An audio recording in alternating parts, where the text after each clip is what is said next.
परिचय। रवि, क्या तुमने आज का गणित का होमवर्क कर लिया? हाँ, मैंने अपनी कक्षा के छात्रों द्वारा पसंद किए जाने वाले विभिन्न खेलों के बारे में कुछ जानकारी प्राप्त की है। ठीक है, लेकिन तुम ये कैसे पता लगाओगे कि किस खेल को सर्वाधिक छात्र पसंद करते हैं? ये तो बहुत आसान है। मैंने इन आंकड़ों को तालिका के रूप में व्यवस्थित किया है और अब मैं इन आंकड़ों को देखकर कह सकता हूं कि बास्केटबॉल को सर्वाधिक छात्र पसंद करते हैं। बच्चों, आपने देखा कि आंकड़ों का संग्रहण बहुत महत्वपूर्ण कार्य है। हम आंकड़ों को विभिन्न प्रकार से व्यवस्थित कर सकते हैं और कुछ उपयोगी जानकारी प्राप्त कर सकते हैं। इसलिए इस पाठ में हम आंकड़ों के रखरखाव के बारे में सीखेंगे। उद्देश्य। इस पाठ के अंत में आप निम्न करने में सक्षम हो जाएंगे: आंकड़ों का संग्रहण और व्यवस्थापन का महत्व समझना, किसी दिए हुए आंकड़े के समुच्चय के समांतर माध्य, बहुलक और माध्यिका की गणना करना, आंकड़े के समुच्चय की रेंज निर्धारित करना।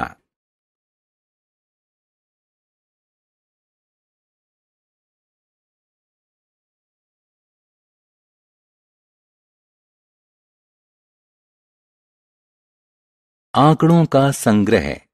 ठीक है, क्या कोई जानता है कि आंकड़ों को संग्रहित करने की आवश्यकता क्यों है? मान लें कि हमारे पास क्रिकेट मैच में विभिन्न भारतीय बल्लेबाजों द्वारा बनाए गए रनों का आंकड़ा है। इन आंकड़ों को देखकर क्या आप बता सकते हैं कि वर्ष के दौरान किस भारतीय बल्लेबाज ने सर्वाधिक रन बनाए? नहीं। इसलिए यह पता लगाने के लिए कि वर्ष 2010-2011 के दौरान किस बल्लेबाज ने सर्वाधिक रन बनाए हैं, हमें प्रत्येक बल्लेबाज द्वारा बनाए गए रनों से संबंधित आंकड़ों का संग्रहण करना पड़ेगा। इसलिए बच्चों, बिना उपयुक्त आंकड़ों का संग्रहण किए आप जरूरी जानकारी नहीं प्राप्त कर सकते। आंकड़ों का संगठन। हम आंकड़ों का संग्रहण रिकॉर्ड करने व व्यवस्थित करने के लिए करते हैं, लेकिन हमें ऐसा करने की आवश्यकता क्यों है? निम्न आंकड़ों को देखें। कक्षा 7 के कक्षाध्यापक ने 10 छात्रों का भार इस प्रकार लिखा। क्या इसे आसानी से समझा जा सकता है? अब आंकड़ों को देखें।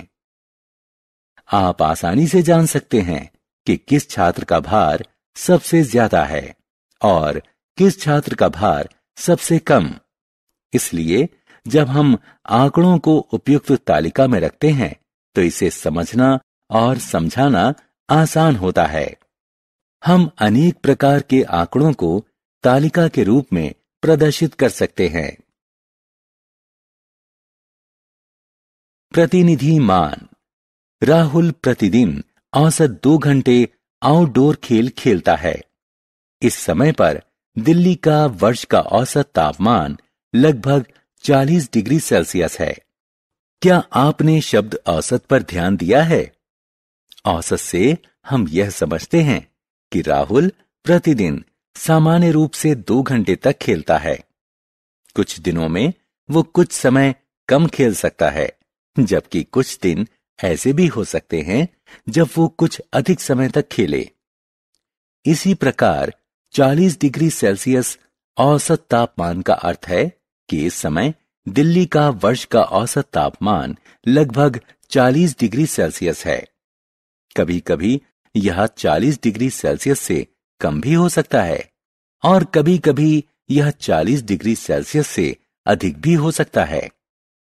इस तरह हम देखते हैं कि दिए गए आंकड़े का औसत उच्चतम मान तथा न्यूनतम मान के मध्य स्थित होता है।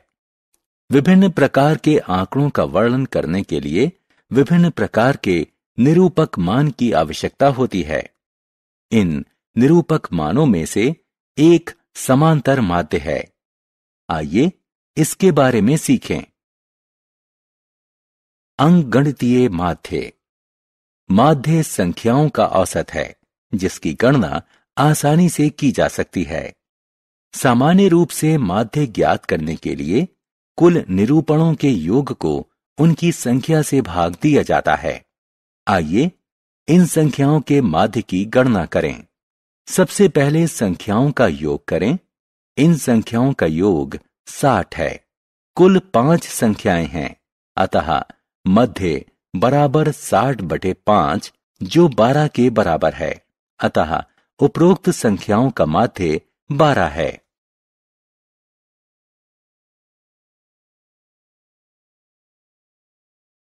अंकगणितीय माध्य का अभ्यास। रोहित बुद्धिमान और बहुत परिश्रमी लड़का है। उसने अपने गणित के अंक बढ़ाने के लिए 7 बार परीक्षा दी है। यहाँ प्रदर्शित आंकड़ा रोहित के प्राप्तांक हैं। क्या आप रोहित के प्राप्तांकों का माध्य ज्ञात कर सकते हैं? अच्छा, तो आइए सबसे पहले प्राप्तांकों का योग करें जो 300 है। हम जानते हैं कि उसने 7 बार परीक्षा दी, इसलिए रोहित के प्राप्तांकों का माध्य बराबर 300/7 जो कि 42.86 है।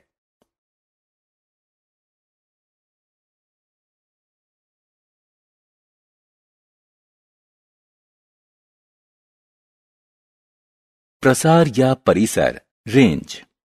आंकड़ों के समुच्चय का प्रसार यानी रेंज समुच्चय के उच्चतम मान व न्यूनतम मान के मध्य का अंतर होता है। रेंज ज्ञात करने के लिए सबसे पहले आंकड़ों को कम से ज्यादा के क्रम में व्यवस्थित करें। उसके बाद सबसे बड़ी संख्या में से सबसे छोटी संख्या घटाएं। अतः बच्चों, अब आप भी आंकड़ों के समुच्चय की रेंज ज्ञात कर सकते हैं। प्रसार या परिसर की गणना। 5 प्रतिभागियों ने अपनी तैराकी प्रतियोगिता पूरी की। क्या हम इन आंकड़ों से तैराकी के समय की रेंज की गणना कर सकते हैं? हाँ, यह आसान है। सबसे पहले आंकड़ों को कम से ज्यादा के क्रम में लगाएं। अतः समय के उच्चतम मान में से न्यूनतम मान घटाएं। अतः तैराकी के समय की रेंज 3.9 मिनट है। बहुलक। साधारण रूप से बहुलक वो संख्या है जो बार बार आए। इस उदाहरण को देखें। यहां कुछ संख्याएं हैं। हम बहुलक कैसे ज्ञात करेंगे? बहुलक ज्ञात करने के लिए सबसे पहले हमें संख्याओं को क्रम में लिखना होगा। उसके बाद हमें गणना करनी होगी कि कौन सी संख्या कितनी बार आई है। अब देखें कि कौन सी संख्या सर्वाधिक बार आई है। इसमें 8 2 बार आया है, इसलिए बहुलक 8 है।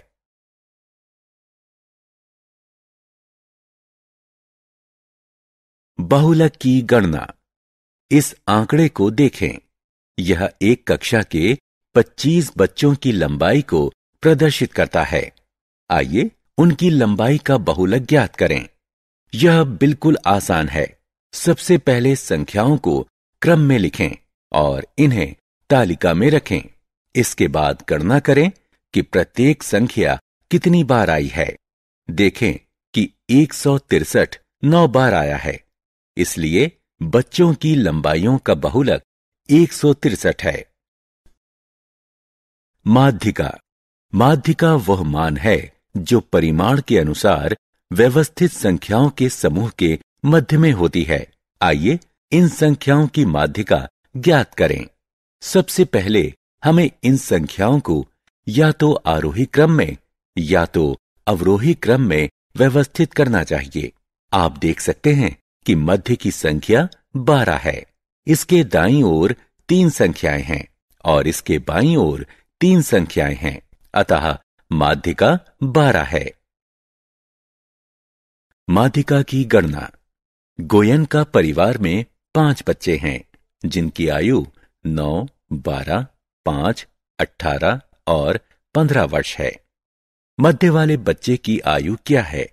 सबसे पहले हमें बच्चों की आयु को कम से ज्यादा के क्रम में व्यवस्थित करना चाहिए। निश्चित रूप से मध्य वाले बच्चे की आयु आंकड़ा समुच्चय के मध्य में है, जो कि 12 है। इसी तरह आप विभिन्न प्रकार के आंकड़ों की माध्यिका ज्ञात कर सकते हैं। सारांश। आइए हमने जो कुछ सीखा है उसे संक्षेप में दोहराएं। आंकड़ों का संग्रहण, रिकॉर्डिंग और प्रस्तुतिकरण हमें अपने अनुभवों को सुनियोजित करने और उनसे निष्कर्ष निकालने में मददगार है। सामान्य रूप से मध्य ज्ञात करने के लिए कुल निरूपणों के योग को उनकी संख्या से भाग दिया जाता है। आंकड़ों के समुच्चय का प्रसार या परिसर यानी रेंज समुच्चय के उच्चतम मान व न्यूनतम मान के मध्य का अंतर होता है। साधारण रूप से बहुलक वह संख्या है जो बार बार आए। माध्यिका वह मान है जो परिमाण के अनुसार व्यवस्थित संख्याओं के समूह के मध्य में होती है।